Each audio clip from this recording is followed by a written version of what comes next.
kamu lagi ngerasain apa? Teh, aku resah sama utang, teh. Teh, aku ketakutan. Teh, aku baru diputusin pacar. Teh, aku income-ku masih 1 juta per bulan kurang. Di state apa saat ini kamu berada? Itu kalau orang stroke seluruh tubuh udah diem, Mas, biasanya itu susah sembuhnya.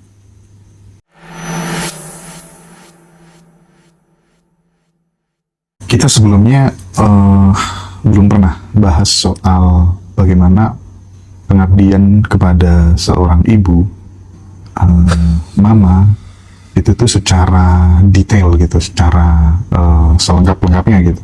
Padahal banyak anak yang terangkat derajat hidupnya itu karena melakukan pengabdian yang tulus kepada orang tua, khususnya ibu. Karena asal muasalnya dari situ gitu. Betul. Nah, hari ini menjadi momentum yang cukup penting barangkali bagiku secara pribadi untuk menggali apa sih yang bikin mamanya Teteh itu benar-benar berkesan sama Teh Feby, dan seberapa besar kemudian ridhonya ibu, kasih sayang cintanya ibu itu berpengaruh terhadap kemudahan-kemudahan jalan hidup yang dirimu tempuh gitu. Karena aku pernah dikasih pesan yang sangat serius sama salah satu guruku. Hendra, asal kamu bisa bikin ibumu menangis bahagia, ya, mau kamu hidupmu rusak, kamu tetap akan selamat. Mau kamu berada malam-malam di tengah hutan ada jurang, kamu nggak akan kenapa-kenapa. Cara mengedukasi aku tuh kayak gitu. Dikasih contoh-contoh ekstrim gitu. Agree. Saking mulianya anak yang bisa memuliakan ibunya, membanggakan ibunya, bikin ibu nangis bahagia. Rumusnya dari guruku tuh kayak gitu dulu. Nah, Teh Feby mungkin sudah waktunya untuk sharing ya, berbagi gitu. Bagaimana kedekatan Teteh dengan ibu, seperti apa pengaruh ridhonya ibu itu terhadap jalan hidupmu, dan apa saja yang dilakukan seorang Teh Feby dari remaja, dari kecil untuk memuliakan orang tuanya. Ya, wow, makasih banyak Mas Hendra. Mengawali cerita mamaku, atau nanti juga aku mau tanya dari sisi Mas Hendra gimana.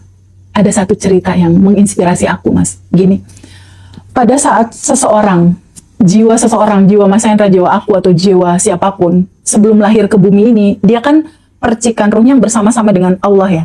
Suatu saat dia ditakdirkan harus berpisah nih sama Allah di bumi ini. Lalu si ruh ini tuh ngobrol sama Allah. Ya Allah, aku nggak bisa pisah dari kamu. Kalau aku ada di bumi, kamu nggak bersama-sama aku, apa yang terjadi di dalam hidupku, kamu nggak ada. Lalu Allah bilang, ini analogi anekdot cerita fiksi aja ya, kita anggap ya Mas. Anekdot cerita fiksinya itu bilang gini, kamu nggak usah khawatir, akan ada seorang malaikat yang aku utus. Malaikat ini adalah cerminan diriku, kata Allah. Akan ada seorang malaikat yang menjaga kamu, yang menyayangimu lebih dari nyawa diri dia sendiri, yang memberikan kamu kelimpahan kasih sayang dari mulai kamu lahir sampai kamu meninggal, yang rela mempertaruhkan nyawanya untukmu. Dia akan menemani kamu. Siapa itu ya Allah? Penggantiku adalah ibumu. Jadi ibu digambarkan sebagai sebuah sosok yang kasih sayang cinta tanpa batasnya itu sama nih levelnya kayak Allah gitu. Bahkan dia melahirkan kita, kan ada 2 kemungkinan tuh Mas. Bisa jadi selamat, bisa jadi dia meninggal gitu. Bahkan 9 bulan dia harus membawa-bawa kita gitu. Jadi ibu kita itu dianalogikan cerita yang sangat luar biasa. Sangat luar biasa sekali. Bahwa itulah orang pertama yang menjembatani keberadaan kamu di dunia ini, dan kasih sayangku, kata Allah, ditaruh di hati seorang ibu dan bapak tentunya ya, dengan peran masing-masing. Nah, dari situ, dari awal, uniknya seorang Feby kecil, itu memang sangat mencintai ibunya.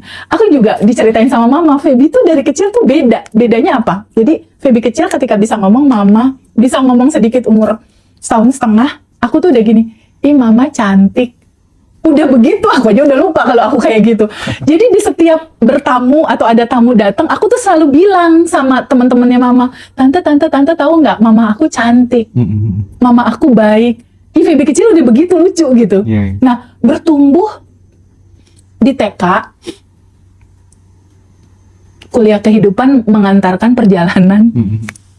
Papa mama aku pisah. Itu adalah satu fase kuliah kehidupan yang nggak akan pernah bisa aku lupain seumur hidup aku ya. Karena aku sayang papaku, aku sayang mamaku. Ada satu momen di mana aku harus memilih mau ikut mama atau mau ikut papa. Nggak bisa milih, Mas. Adalah sebuah perjalanan takdir di mana aku tidak bersama mama, tidak bersama papa. Aku besar sama nenek saat itu. Besar bersama nenek karena nggak mau nyinggung papa, nggak mau nyinggung mama nih. Bertumbuh. Pernah ikut sama papa, aku punya my stepmom. Sama my stepmom terjadilah begitu banyak siklus cerita di situ. Aku pernah ditampar, Mas. Dan cerita-cerita luka-luka lainnya itu aku pendem, aku nggak pernah ceritain ke mama. Suatu saat aku mulai berikutnya tinggal di mama, aku pun nggak pernah menceritakan itu. Jadi aku tuh tipe anak yang sedari kecil itu nggak pernah mau bikin mama sedih, dan aku nggak mau nyeritain itu. Dan di ujung cerita mama tahu, dan mama kaget gitu. Nah itulah momen dimana aku baru tahu rasa hati mama terhadap aku gitu. Suatu saat temanku datang dalam posisi aku yang udah kayak sekarang. Dia alumni, dia nanya ke mama, "Ma, gimana caranya sih bisa punya anak kayak kayak TVB gitu?"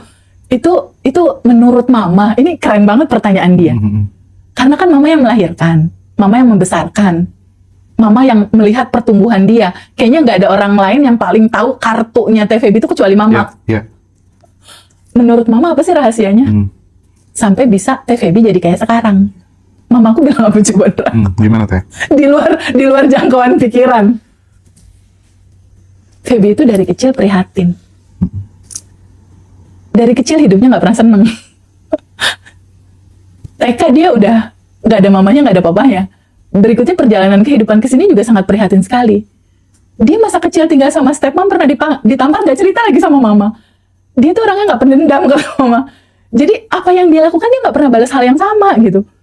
Jadi Feby kecil sepertinya kenapa bisa jadi kayak sekarang? Kayaknya dia udah terlalu perih deh hidupnya. Jadi mama mesti cerita gitu, Ndra. Ini karena keperihan dia, karena keprihatinan dia, prihatinnya dia. Mama bilang ya, bukan aku yang bilang. Sepertinya dikasih hadiah ini sama mama. Tapi bukan hanya itu, kata mama. Feby itu anak mama yang paling-paling deh nggak masuk logika pikiran mama. Kenapa mah nggak masuk logikanya, kata temen aku tuh. Dia kalau punya barang tertentu, kalau temennya minta dikasih. Jadi aku, Mas, kalau misalnya punya sesuatu, aku lihat ada temen yang ini matanya doang, Mas, yang ngeliatin. Matanya loh, nggak ngomong loh. Ngeliatin misalnya tas aku bagus, ngeliatin doang matanya, nggak pakai ngomong. Cuma kan dari mata kita lihat dia pengen tas aku gitu. Aku tahu dia nggak mampu. Itu bisa tuh, Mas, tasnya aku kasihin, aku gantikan kantong kresek. Gitu ya, kalau sama temannya. Kalau sama temen tuh kayak aku bisa ngerasain aku adalah kamu adalah aku. Karena apa? Yang tadi mamaku bilang, dari kecil aku prihatin. Dari kecil tuh aku melewati semua fase itu. Nah, yang aku bisa contoh dari mama itu adalah sepertinya gen aku berbagi dari mama, sepertinya. Jadi mama itu sangat peduli sekali sama orang-orang gitu. Jadi dia tuh bisa tuh masak. Jadi waktu itu mama kan tinggal di Jakarta Selatan. Ayahnya saat itu angkatan darat yang berhasil di satu wilayah di kota Jakarta, di Jakarta Selatan, depan Halimun, depan Menteng bahkan. Tapi itu lokasi-lokasi yang brongnya, yang ada narkoba apa segala macam di situ gitu. Mama tumbuh di dalam lingkungan seperti itu. Lalu mama memutuskan kayaknya ini hingar-bingar Jakarta udah memusingkan. Dia pindahlah ke Pelabuhan Ratu waktu itu. Meninggalkan kota Jakarta. Pindahnya ke satu bukit yang cuma ada 7 rumah doang. Jadi tanah yang mama pilih pindah dari Jakarta ke Pelabuhan Ratu itu rumah-rumah penduduknya itu masih tanah, Ndra. Beneran tanah. Atapnya itu cuma setengah doang tembok, atasnya lagi tuh bilik kayu. Dan mama memilih tinggal di situ. Yang dia lakukan apa? Dia masak sayur sop, masak sayur asam yang banyak, dibagiin ke tetangga-tetangganya itu. Nah, sepertinya aku dapat gen dari mama tuh yang itunya gitu. Berbaginya tuh dari situ gitu, aku dapat gen dari mama. Bahkan mamaku bilang, Feby, mama cuma pesan satu hal dalam kehidupan Feby saat ini. Jangan pernah Feby tinggalkan dan lepaskan kebiasaan memberi makan orang lain. Karena disitulah esensi kamu hidup. Jangan pernah tinggalkan itu. Jadi sekarang mama aku hobinya adalah ngelis saudara-saudara yang berasnya pada habis ya. Dalam kekurangan. Feb ada 10 keluarga, Feb nambah lagi. Feb ada 15 Feb sekarang. Itu kebahagiaan dia gitu. Ya, kalau itu mirip sama ibuku juga gitu. Kayak gitu. Itu luar biasa banget. Jadi kalau ada anak yatim baru tuh dia cepet-cepet ngasih tahu aku, Iya, Feby ini iya. anak yatim ada yang belum sepatu lah inilah. Mama cuma pesen satu itu aja. Mama minta tolong sama Feby, jangan pernah tinggalkan mereka. Bahagiakan mereka. Dengan kapasitas yang tentunya kita memungkinkan bisa melangsungkan itu gitu. Jadi ibu buat aku itu apa ya? Malaikat hidupku. Terus sepertinya Mas Hendra 2019 itu kan aku masih terpuruk seperti yang aku pernah cerita ya. 7 sisi kehidupan ambruk ya. Saat itu mama belum bersama-sama aku, Mas. Mama masih di Pelabuhan Ratu saat itu. Saat itu aku kuantum jam sebelum ngajar Roso, kita punya bed 1 sebelum itu. Aku kuantum jamkan rumah di Bandung. Aku kuantum jam berdua suamiku, kuantum jam jadi itu rumah di Bandung. Berikutnya di jalan tol, ketika rumah itu jadi, aku pulang dari Bandung mau balik lagi ke Bekasi, ke Jakarta. Suamiku bilang, Yang, kayaknya udah waktunya kita mindahin mama deh. Padahal aku sangat tahu suamiku itu, dari dulu kan dia biasa sendiri ya. Biasa cuma kita doang gitu. Nggak biasa ada orang lain. Karena kan membawa mama juga harus membawa adikku. Membawa mama harus juga membawa adikku, berarti ada orang lain di dalam rumah kita gitu. Betul. Tapi pada saat itu ketika rumah jadi, suamiku bilang, Yang kayaknya udah waktunya kita pindahin mama deh. Kayaknya udah waktunya mama nggak pusing lagi mikirin, walaupun kita kasih uang ke mama ya, nggak pusing lagi mikirin beli token listrik, beli gas, beli beras, masak apa, jangan kasih beban lagi sama mama tentang itu semua. Biar mama konsentrasi aja terhadap kehidupan dia, biarkan dia menikmati hari tuanya, melihat cucu-cucunya, tanpa harus memikirkan bayar ini, bayar itu, dan lain-lain, walaupun duitnya ada. Iya. Tapi kan tetap masih mikir. Gimana kalau kita pindahin mama ke rumah kita? Itu aku langsung, Masya Allah. Kamu serius kita mau pindahin mama ke rumah? Iya. Terus mama tidur di mana? Kita ada kamar 1, 2, 3, 4, 5. 2-nya kamar pembantu, 3-nya kamar anak, terus ada kamar aku sendiri. Kan masih ada halaman di belakang. Kita bangunin yuk pavilion yang layak buat mama. Kamar gede, ada kamar mandi, depannya taman. Itu aku belajar juga dari suamiku sih. Maksudnya memuliakan ibu. Padahal Mas, itu mengkondisikan mama tinggal satu rumah sama aku, itu adalah cita-cita terbesar aku. Tapi selama ini mama nggak pernah mau. Mamaku tuh nggak pernah mau. Karena mama kan ngerasa kayak punya pride gitu. Kalau punya rumah sendiri kan, kalau ibu kan gitu kan, aku punya rumah sendiri loh ini, aku punya rumah sendiri, ada pride gitu, ada kebanggaan. Tapi kalau dia sakit kan jauh. Nah, akhirnya aku kuantum jamkan lagi. Aku rasakan, kalau teman-teman ada yang nonton saat ini dan teman-teman belum tahu kuantum jam itu apa, kuantum jam itu adalah bersyukur sebelum menerima. Merasakan itu sudah terjadi, walaupun di ranah fisiknya itu belum terjadi. Itulah proses menjadikan realita itu terjadi dalam kehidupan kamu. Jadi aku lakukan waktu itu kuantum jam karena itu dari dulu Mas, di lubuk hati aku yang paling dalam. Aku pengen ngurus mamaku, tapi mama nggak pernah mau. Nggak pernah mau. Akhirnya ketika suami menyampaikan seperti itu, ya udah aku kuantum jamkan. Kita kuantum jam berdua.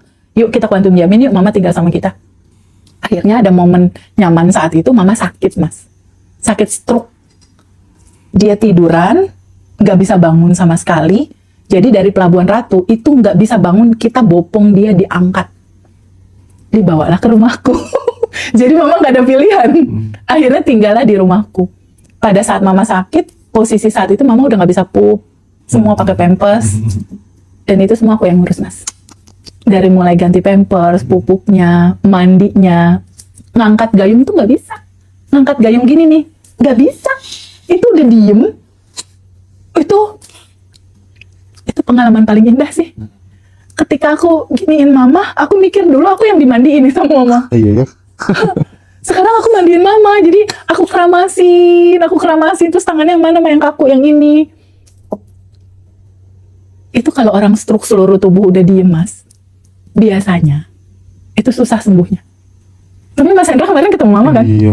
Mama masakin kamu saya Betul, luar biasa. Itu cuma 3 bulan loh Mas sembuhnya. Sembuhnya pakai apa? Apa? Cinta. Cinta. Merasa Merasa dicintai. merasa di VVIP kan Betul. oleh anak kesayangan, sehingga harapan hidupnya menjadi lebih panjang gitu. Iya. Punya anak seperti ini, aku harus sembuh gitu. Aku nggak sendiri gitu. Bayangin kalau misalnya Feby-nya jauh rumahnya dan jarang nengokin mama. Iya. Seperti yang dikeluhkan Pak Habibie dalam tulisannya ketika dia sakit. Gitu. Oh iya, anaknya soalnya cowok semua. Nah, makanya Bedanya itu tuh. jauh semuanya. Iya betul. Itu yang menyembuhkan mama. Nah. Itu adalah ketika aku basuhin gini, hai tangan, sembuh lagi ya. Wow. Sembuh sayang, sembuh sayang. Itu bisa ditiru tuh. Terus aku panggil fisioterapi ya. Aku panggil fisioterapi ke rumah. Jadi kamar mama udah kayak rumah sakit dipindahin ke rumah gitu, Mas. Iya, iya. Jadi udah aku bikin aja kamar itu udah sebetulnya fasilitas rumah sakit, tapi di rumah. Jadi mama ngerasa ini bukan di rumah sakit. Kebayang kalau di rumah sakit, tapi ke dokter lab itu dilakukan ya. Setelah itu saran dokter apa segala macam tetap dilakukan, obat apa segala macam tetap ada. Tapi kesembuhan bukan di sana. Kesembuhan adalah di aliran cinta yang tulus. Nah ini mungkin untuk teman-teman yang ibunya lagi sakit. Mamaku tuh stroke yang kedua, Mas. Jadi sebetulnya udah level stroke-nya udah lumayan serius gitu. Tapi pada saat itu kesembuhan dia dari stroke yang tadinya benar-benar tidur sampai pada akhirnya bangun dan akhirnya bisa 3 bulan kemudian pelan-pelan jalan, akhirnya udah bisa masak lagi, akhirnya udah bisa pergi, udah bisa jalan kemana-mana, udah bisa makan di resto, udah seperti normal aja gitu. Itu dilakukan karena aku, kakakku Boyke, adikku Denny dan Kelvin itu kompak untuk mama sayang gimana, sehat-sehat. Jadi benar-benar memberikan kenyamanan dan cinta yang gak habis-habis kita delivery sama mama. Jadi pertumbuhan kesehatannya pun cepat. Dan aku pelan-pelan emang ngajarin quantum jam juga sih sama mama. Hey. Mah merem mah, terus bayangin, terima kasih aku sehat walaupun belum. Iya. Dan itu dilakukan sama mama. Karena aku inspiratif banget ya buat seluruh anak-anak di Republik ini gitu. Jadi kalau mau jalan hidup yang mudah, dimulai dari menyenangkan, memuliakan, mem-VVIP-kan ibu bapak kita yang masih ada gitu. Ya, nggak hanya itu sih Mas, ketika kita ada keleluasan rezeki, ketika aku dapat uang, mama lah orang pertama yang aku kasih. Iyalah. Mama lah orang pertama yang aku kasih dan aku selalu meriksa kosong nggak gitu, jangan sampai kosong gitu. Walaupun sebetulnya mama di rumah nggak ada pembiayaan apapun ya, karena kan semua udah ada mbak, ada everything udah oke gitu. Tapi gimana caranya membuat dia happy, seneng, bahagia gitu. Selebihnya sih tinggal memaintenance rasa hati dia aja. Tapi karena anak dia banyak, jadi kan aku yang memaintenance, yang lainnya belum gitu. Jadi ya tetap ada warna-warna tertentu gitu yang masih terus aku bertumbuh dalam memuliakan mama sebaik mungkin. Oh ya, kalau dari kisah Mas Hendra sendiri gimana? Apa yang Mas pelajari dari sosok mama? Aku nggak seseru TVB sih. Sampai kemudian, aduh mandiin mama kayak gitu ya, ngurusin segala macam. Wah itu tuh nggak semua anak sanggup sih menurutku.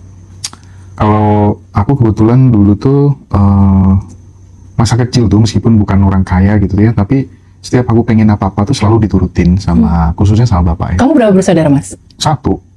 Cuma kakak satu? Aku aja. Hah? Aku Kamu aja. tunggal? Uh-uh. Oh ya? Bukannya punya kakak Mas Heru? Bukan kata siapa itu, bukan bukan ya? kakakku. Oh, kamu tuh tunggal. Oke, terus? Terus ya pokoknya orang tua tuh jajannya Hendra tuh nomor 1 gitu ibaratnya. Ya. Terus sekolah itu mungkin ya karena disayang gitu ya. Sekolah itu aku selalu juara 1 gitu. Tapi setelah bapak meninggal itu tuh turun gitu teh. Oke. Juara 2, juara 3 dan lain sebagainya gitu. Nah, kalau bicara tentang pengabdian sama ibu tuh, aku tuh beruntungnya tuh ditakdirkan sama Tuhan selalu dekat dengan guru-guru gitu. Entah itu guru ngaji atau apa gitu ya. Nah, suatu hari pas aku belajar gitu, guruku tuh ceritanya tuh kurang lebihnya gini teh. Dulu zamannya Rasulullah itu ada saudagar yang sangat kaya raya. Saudagar ini punya seorang ibu, ibunya itu adalah pelacur. Oke. Nah, pas lagi ulang tahunnya saudagar ini, si ibu yang dulunya pelacur itu disuruh maju ke depan, dan saudagar ini mencium kakinya, ya, kaki si ibu itu dengan penuh penghayatan, kemudian menyampaikan ke teman-temannya yang kaya-kaya itu, saudagar lainnya itu, dan dia bilang, meskipun beliau ini dulu adalah pelacur, tapi aku terlahir dari rahimnya. Aku sangat hormat, aku sangat mencintainya, aku cium kakinya gitu. Rasulullah lewat dan berkata, kelak surganya saudagar pemuda itu akan lebih tinggi daripada surgaku gitu. Masya Allah. Bagiku nggak penting cerita itu mau bullshit, mau beneran apa enggak tuh nggak penting. Ya. Tapi itu dari cerita itu, kemudian aku perjalanan ke rumah itu langsung ada semacam giroh kekuatan tergerak dari dalam. Jadi ini guru ini hebat nih. Dia tidak hanya sekedar mengajar, tidak hanya sekedar menginspirasi, tapi menggerakkan. Buktinya setelah dia cerita, aku langsung tergerak. Mulai saat ini, aku akan bikin apapun momen supaya ibuku benar-benar terharu sama aku gitu. Apapun aku lakukan gitu. Jadi salah satu misalnya kayak apalah pokoknya yang dia suka gitu ya, yang bikin aku nggak bisa sebutin satu-satu semuanya lah ya. Kalau apa kayak rumah segala macam itu kan memang tanggung jawabnya anak lah harusnya. Iya, betul. Nah, jadi aku benar-benar fokus menata hidupku bagaimana membuat beliau ini menangis haru gitu. Iya. Punya anak Hendra itu gimana gitu. Iya. Meskipun aku belum siap, belum sanggup pun aku selalu akan bilang sanggup gitu.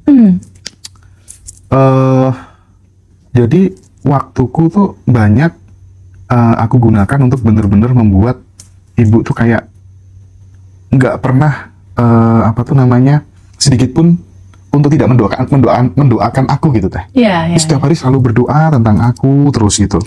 Nah, gara-gara itu aku merasa kayak jalan hidup tuh serba mudah banget gitu. Misal, ketika kemudian yang namanya ibu itu kan nggak pernah ya minta-minta. Iya, nggak pernah gengsi dia minta. Gengsi gitu banget tuh ibu minta. Aku tuh misalnya ada kabar yang sedih gitu, maka aku seperti Teteh. Jadi kalau ada kabar sedih itu aku simpan sendiri. Tapi kalau ada kabar yang bahagia, orang pertama yang aku kasih tahu adalah ibu. Ya, jadi selalu aku kasih cerita yang positif-positif terus. Aku udah bisa cari uang sendiri segala macem gitu ya. Terus kemudian ya rumah segala macam boleh aku buatin segala macam terus. Suatu hari kan ibu itu nikah lagi. Nah, nikah lagi akhirnya punya adik kan. Punya adik bilang, ini adik kayaknya di kampus negeri gitu butuh laptop gitu. Aku belikan yang paling bagus. Langsung tuh teh. Terus belikan yang paling bagus gitu, maksudnya apapun cara yang bisa bikin ibu bahagia gitu ya. Ibu sama adik bahagia itu bener-bener aku atensiku ke sana gitu. Dan makin ke situ kok justru potensi rezeki kok tambah besar ya. Iya, betul. Ya, makin aku juga merasakan itu, Mas. Nah, terus ya udah setiap apa tuh namanya? Setiap ngaji gitu selalu dikasih masukan sama guru bahwa kalau orang Jawa bilang tuh pangeran katon tuh ya ibumu itu gitu. Tuhan yang kelihatan di rumah tuh ya ibumu itu gitu ya. Setuju. Nah, disitulah kemudian kayaknya cerita-cerita model seperti ini itu kan udah banyak sekali. Yeah. Tinggal bagaimana kemudian kita itu mengimplementasikan dalam kehidupan sehari-hari. Misalnya kalau misalnya aku nih praktikku, ya aku akan menggaji ibuku tiap bulan melebihi UMR.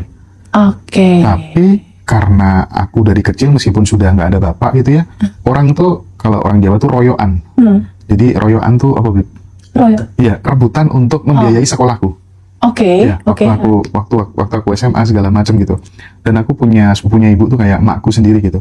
Itu tuh bahkan menyayangi mengasuhku tuh kayak di atas rata-rata pula gitu.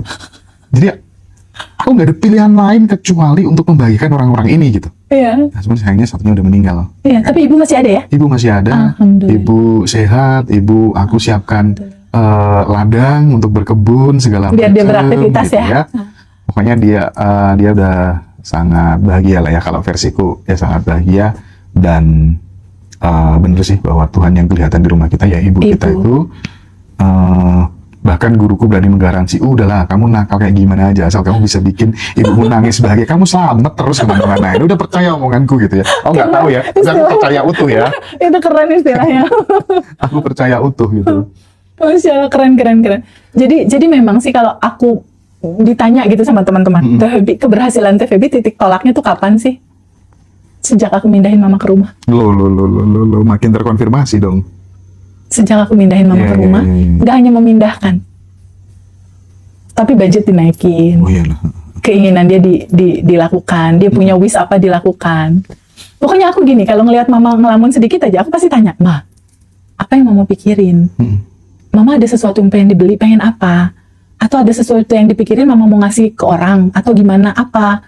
Lalu dia cerita, itu kasihan Feb, keluarga kita yang di sana kayaknya anaknya butuh ini. Ya udah, aku transfer uang ke mama yang kasih ke dia. Tapi Teh, ternyata tidak semua orang memiliki kesadaran seperti yang Teh Feby lakukan gitu. Aku sampai terheran-heran kadang ya. Kamu tuh udah kerja udah nggak tinggal sama ibumu gitu ya. Kadang tiap bulan gitu ibunya ya nggak dikasih apa-apa, hanya memikirkan istrinya saja, anak-anaknya aja. Nah, hal-hal seperti ini tuh menurutku jadi penyebab gitu. Jalan hidup kita menjadi mudah apa enggak gitu. Betul. Kebetulan aku terlahir, nggak tahu ya, aku setiap menginginkan apa tuh kayak mudah banget gitu, sehingga aku pede gitu. Misal kayak mertua tuh, ini ada rumah dijual, biar rumahnya agak besar lagi gitu. Udah beli. Meskipun aku baru punya uang 20 juta atau berapa, udah beli aja dulu. Nggak ada uang Iya. tapi lunas. Akhirnya lunas juga gitu ya. Lunas gitu kan, nyali aja gitu. Jadi kayaknya, Memulai. Kayaknya memang percaya pada diri sendiri gitu ya. Terus kemudian nggak khawatir kurang gitu. Iya, betul. Hal-hal seperti ini yang kemudian akan memudahkan teman-teman dalam konteks finansial. Salah satu menurutku itu. Tapi ada benang merah sedikit nih Mas. Kasih stabilo sedikit. Oke. Berani memulai boleh. Tetapi kita juga harus mengukur cadangan tabungan semesta kita juga, Mas. Benar. Jadi kalau misalnya kita memulai sesuatu tapi kita nggak punya cadangan kebaikan kita, bahan bakar untuk memenuhi ininya kan itu dari semua kebaikan yang kita lakukan sebetulnya. Seberapa besar wadah tubuh kita juga kita dedikasikan buat kehidupan ini. Jangan hanya cuma buat perut kita doang, buat suami, anak, istri, tok segitu. Tapi cobalah mulai berpikir untuk membesarkan wadah keberkahan tubuhmu. Bener banget tuh. Salah satu cara untuk memperbesar wadah rezeki ya dengan memikirkan nasib banyak orang. Iya. Dan yang lebih penting lagi khususnya buat anak-anak yang muda sih menurutku ini soal atensi sih. Kalau atensimu tuh setiap ada cewek cantik gitu ya udah kamu akan jadi playboy. Ya kan? Dapat atensimu ke jalan rezeki yaitu jadi peluang-peluang keluar ya. Makanya semua berawal dari atensi gitu ya. Meskipun dirimu miskin, tapi kalau atensimu bakal jadi orang yang kaya dan kamu percaya utuh di situ ya semesta akan menggiringmu ke jalan itu gitu. Makanya pentingnya naruh perhatian atensi ke yang situ. Serius gitu terhadap sesuatu yang ingin terjadi dalam hidupmu gitu. Karena gini Mas, aku mau cerita sedikit. Di dalam kehidupan ini kan ada energi potensi tanpa batas ya. Dibentuknya potensi apapun gitu. Ini ada energi tanpa batas. Ketika kita memberikan atensi terhadap sesuatu, perhatian, terbentuklah koneksi. Ya, setuju. Ada jembatan keterhubungan tuh di situ. Dari yang bentuknya energi, dia berubah Mas jadi partikel-partikel. Inilah potensi menjadi material terjadi. Jadi memang harus ada atensi dulu untuk pada akhirnya terbentuklah koneksi. Keterhubungan itu. Ketika koneksi sudah terbentuk, saat itulah hukum kelayakannya mulai kita persiapkan. Ya, hukum kelayakan itu macam-macam tuh. Bisa tabungan semesta, bisa kita mempersiapkan diri kita dalam kapasitas, kita jujur, kita baik, kita mengupgrade diri dan lain-lain. Atau kalau misalnya ada pertanyaan, terus kita harus mulai dari mana ini semua? Mulai dari satu aja keputusan kecil yang bisa kamu ambil dalam kehidupan kamu. Satu keputusan kecil. Ketika kamu memulai berbisnis, ya mulai aja dulu dengan announce produk kamu, memberanikan diri gitu. Kembali lagi kuncinya keberanian juga itu perlu sih. Keberanian untuk memulai. Kadang-kadang ide banyak, tapi kan kalau nggak dieksekusi nggak ada yang jadi, Mas. Benar nggak? Setuju. Dibutuhkan keberanian kan untuk memulai satu aksi tertentu. Dan gitu. biasanya kalau baru mulai mesti gagal ya. Iya. Tapi kan bukan gagal ya, yang penting kan bangkitnya. Bukan jatuhnya, yang penting mantulnya gitu. Iya, turun untuk dia bangkit naik lagi ke atas. Jadi pembelajaran terindah dari semua siklus cerita ini apa sih?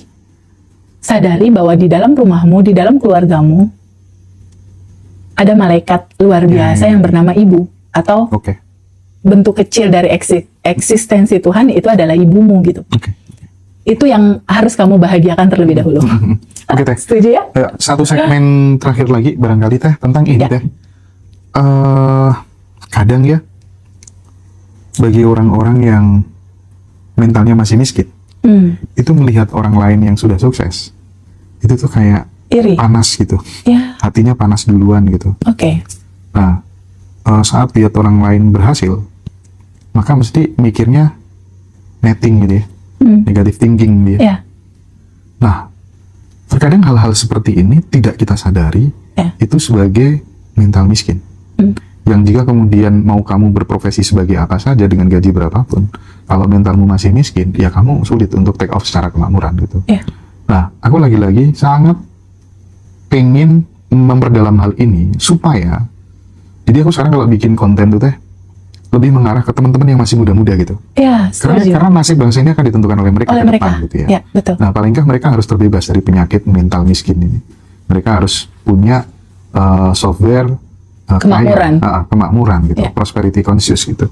Nah, bagaimana TVB memberikan tips-tips bagi anak-anak muda-muda yang mudah dikerjakan gitu ya, bagi Gen Z gitu ya, biar dia nggak takut sama uang, Ya. biar dia nggak kekurangan, punya mental kekurangan, terus suka berbagi, nggak pelit gitu ya. Nah, ini teh pesan untuk anak-anak yang muda-muda teh. Oke, untuk teman-teman anak-anak muda seusia Mas Hendra, muda seusia Habib nih, satu hal yang perlu digarisbawahi bahwa mental miskin bukan berarti dalam pemahaman orang itu nggak punya uang. Ketika orang itu punya uang, bisa jadi loh Mas, dia punya mental miskin. Bener dia, bener. Karena itu terjadi juga tuh sama adalah di keluarga aku yang seperti itu. Jadi mental miskin itu apa sih? Mental miskin bukan tentang saldo dia ada berapa di rekening. Kalau yang memang nggak punya uang ya udahlah ya, itu udah jelas gitu ya. Tapi kalau ternyata dia banyak uang, bisa jadi dia juga mental miskin. Jadi mental miskin itu apa? Mental miskin itu adalah suatu mindset, suatu rasa yang rasanya kurang terus. Bentar ya, aku post jenak ya. Bos mobil kan ngajak aku ketemu, kita ketemu beberapa orang gitu ya. Ya, Kita makan di resto. oke, Dia sampai bilang-bilain nggak makan. oke. Akhirnya dia disuruh bayar. Oh, oke. Nah, hal kayak gitu aku sering menjumpai dulu. Oke, Ah. mental miskin. Mental miskin. Iya, jadi gini, mental miskin itu adalah rasa batin yang rasanya kekurangan, Iya. rasanya iri ngelihat keberhasilan orang, rasanya kok apa yang dia punya limit gitu, maksudnya limited atau terbatas. Jadi ada satu mental tertentu yang dia merasakan ini kurang gitu. Itu ngupgrade-nya gimana sih? Kurang kasih sayang, kurang cinta, kurang, rasanya kurang. Iya, Ngupgrade-nya ngupgrade-nya. gimana? Kadang kan beli sayur aja gitu Iya. ya, dibatasin gitu ya. Dibatasin atau Ah. ada tukang sayur, udah tahu tukang sayurnya pakai gerobak, udah tahu tukang sayurnya kakek-kakek, udah tahu tukang sayurnya gerobaknya udah jelek banget. Iya, Kita iya. tahu tuh yang jualan tuh nggak mampu sebetulnya. Beli cabe nih, cabenya ditawar, Iya. ditawar seabis-abisnya nawar. Dari harga 10.000, wah udahlah segini sampai parah banget. Itu mental miskin, Mas. Itu mental miskin gitu. Jadi kalau kita melihat seseorang yang tampaknya dia kakek-kakek atau nenek-nenek, dia jualan apapun, nggak usah ditawar lah. Tapi kayak gitu tuh, menurutku ya teh, itu bisa berubah karena satu faktor pertemanan juga, Ya. faktor lingkungan juga. Ya. Kalau misalnya aku berteman sama, aku tuh pernah ya, aku belum bisa kayak gitu dulu gitu. Dia waktu di mobil, setiap ada orang yang sekiranya kasihan gitu berhenti kasih 10.000, 20.000 dan terus dia ngajarin aku tuh kayak gitu cara ngajarin dia. Dia bawa uang segini, Beb, ya 5 ribuan gini, naik Fortuner kemana-mana gitu ya. Setiap ada orang berhenti, dia pengen ngajarin aku gitu. Akhirnya kan aku punya data, oh hidup tuh kayak gitu ya harusnya. Iya. Nah makanya pertemanan tuh penting. Pertemanan itu penting karena semua masuk lewat 5 panca indera kita. Dan apa yang kita lihat, kita dengar, kita rasakan itu terekam, tersimpan di bawah sadar kita. Pertanyaan berikutnya tadi yang dari Mas Hendra, TVB, terus kita mulai dari mana? Kalau ternyata di dalam rasa hati kita tuh ada rasa kekurangan itu, Iya. mulai dari mana? Dari sebuah kesadaran.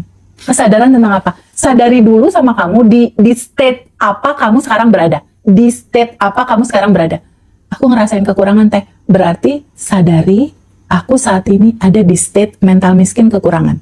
Oke? Setelah itu pelan-pelan terbuka untuk menyadari itu bukan sejatinya kamu. Oke. Jadi semua solusi itu ada di titik kesadaran, Mas. Ketika di titik sekarang, ini buat teman-teman semua bisa kok dipraktekin. Duduk sebentar, jujur sama diri sendiri. Kamu lagi ngerasain apa? Teh, aku resah sama utang, teh. Teh, aku ketakutan. Teh, aku baru diputusin pacar. Teh, aku income-ku masih 1 juta per bulan kurang. Di state apa saat ini kamu berada? Kita mulai dari situ aja, Mas. Ya, kita mulai dari situ ya. Ini buat siapapun bisa kan berarti kan? Oke. Mau dalam minus, mau dalam utang segala macam itu bisa. Ini kan yang terjadi sama semua alumni Abandon Revolution, Mas. Iya teh. Jadi di titik state apa saat ini kamu berada? Teh, aku dalam ketakutan dan kekurangan. Jujur dulu nih, di state apa? Aku masih mental miskin. Kuncinya ada di sadari itu bukan sejatinya kamu. Ini identitas lamamu. Tadi kan Mas Hendra nanya, terus cara ngerubahnya gimana? Iya, Mulai dari iya, mana? iya. Dari situ. Dari berhenti di titik kesadaran mana situasi kamu saat ini. Ketika kamu udah tahu nih, ini di state, aku masih ada di state mental miskin, kekurangan. Buktinya aku masih ngerasain ini. Iya. Satu, sadari itu bukan kamu. Itu satu. Kedua, Sebetulnya sejatinya kamu apaan sih? State sejati kamu tuh kelimpahan. Jadi ada dua nih, hah? Ada cerita identitas lama yang rasanya kurang, ini ada identitas baru, kelimpahan. Setelah itu, izinkan kamu terbuka. Izinkan. Kamu terbuka untuk melihat dua hal ini. Berikutnya, kamu pilih yang mana? Hidup ini cuma pilihan sebetulnya. Jadi untuk merubah nasib, Mas Hendra, cuma butuh 1 detik untuk memilih. Katanya Bosman, semudah membalik telapak tangan. Kan cuma gini doang dari sini, pindah ke sini. Tapi masalahnya adalah di alumni ataupun di banyak teman-teman, di mulut doang nih Mas, dia ngomong identitas lama selesai, identitas baru mulai, cuma di mulut aja. Habitnya nggak berubah. Itulah dibutuhkan 30 hari daily rutin. Oke. Untuk merubah habit itu. Di situ Mas perubahannya. Jadi dari rasa kekurangan berpindahlah batinmu untuk melihat ke dalam. Oh ternyata aslinya aku, blueprintnya aku itu adalah kelimpahan. Karena kan kamu percikannya. Kalau dibilang percikannya kan semua sifat-sifat dia template ada di kamu gitu loh. Nah ini karena mungkin ya Teh ya. Karena tadi kan kita bilang ya teman itu kan sangat ngaruh ya. Sangat. Even TVB pun juga mempengaruhi hidupku gitu ya. Sama-sama aku juga. Yang lainnya juga sama. Nah, kan tidak mungkin teman-teman akan ketemu triliuner sendirian kan nggak mungkin. Nah, kita memfasilitasi nanti di Reoni itu dan aku pengen sedikit share. Aku pengen sedikit share ini. Ini orang Teh. Ini orang Misteri Guest ini yang nanti tanggal 25 datang. Iya, di Reoni sama Sari Verha. Ya. Ini orang dia tuh menurutku level kesadarannya udah advance secara kemakmuran ya. Dia benar-benar tidak pernah menunjukkan kekayaannya ke sembarang orang. Dia benar-benar low profile. Sangat. Dia benar-benar mengasihi, bahkan teman-temanku yang lagi kena masalah, yang lagi butuh ditemenin itu ditemenin dengan sepenuh hati. Ditemenin. Di telepon, dikasih masukan, tuh orangnya sebaik itu. Masya. Ya kan? Nah, aku pengen paling enggak teman-teman pernah ketemu langsung gitu kan, ada data. Ada contohnya nih ini gitu ya. Termasuk yang di Anjir Sobotcam juga kita menghadirkan Bosman. Teman-teman kan kadang susah ketemu Bosman sendirian, susahnya bukan main. Susah lah kalau nggak ada. Susah main, bener. Susahnya bukan main pokoknya Bosman tuh. Nah, kita pengen hadirkan itu ya biar teman-teman datanya, aku pernah ketemu Bosman, aku pernah belajar sama di beliau langsung, vibrasinya keren dan lain sebagainya gitu.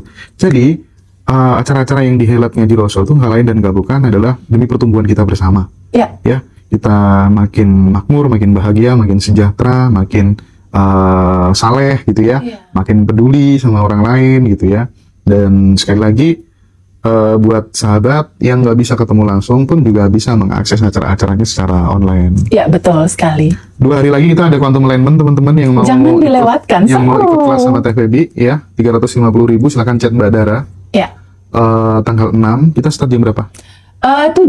Jam 7 malam. Jam 7 malam, betul. Jam 7 malam. Nanti teman-teman dapat audio juga. Ya. Dan setelah itu jangan lupa tanggal 25 ya. Batch 26 online 26. Dan offline. Dan terbuka untuk umum. Terbuka untuk umum ini teman. Reuninya juga terbuka untuk Reuninya juga terbuka untuk umum. Jadi ini buat siapa aja? Buat semua teman-teman. Iya. Siapapun itu. Buat para remaja juga untuk mempersiapkan masa depan mereka lebih awal, karena kita ada rilis bareng Mas Hendra. Kita ada rilis bersama dan itu powerful sekali, bisa lebih dari 200 orang insya Allah gitu ya. Dan akan ada quantum jam bersama, goal-goal kita quantum jamkan, kita lepaskan. Dan yang paling seru ada Mas Arif RH dan juga ada Mr. Guest. Dan yang lebih penting networking. Nah itu dia, ketemu teman baru. Ketemu teman baru yang jejaring baru. Yang vibes-nya bagus-bagus, yang sadar untuk bertumbuh bersama, dan terkadang peluang bisnis tercipta dari pertemuan-pertemuan itu. Betul. Gitu. Dan kita akan kedatangan alumni yang dari Australia loh. Dan mungkin 1-2 alumni akan kita kasih kesempatan untuk testimoni ya. Karena yang manifest mobil Force datang. Aku sudah bilang sama misteri guestnya, pokoknya aku mau yang simple-simple aja, yang bikin dirimu naik level segitu gitu ya. Itu tuh pokoknya share semua, nanti aku interview di panggung ya, entah aku sendiri atau sama Teteh, nggak penting, yang penting pokoknya itu kasih yang simple biar teman-teman tuh bisa meng-copy paste, aku berarti layak dan bisa seperti itu. Sangat bisa sebetulnya, karena semua potensinya ditanamnya sama. Betul. Luar biasa sekali. Saya pikir itu teman-teman semuanya. Mungkin aku akan break beberapa jam, sore aku baru akan ketemu sama Teteh lagi ya teman-teman ya. Kita break makan sore siang dulu sampai malam kali ya teman-teman ya. Oke, terima kasih banyak yang sudah nonton. Kita ketemu Thank lagi you. nanti ya. Makasih Bye-bye. Teteh. Terima kasih, Mas. Thank you. Bye. Dadah, teman-teman.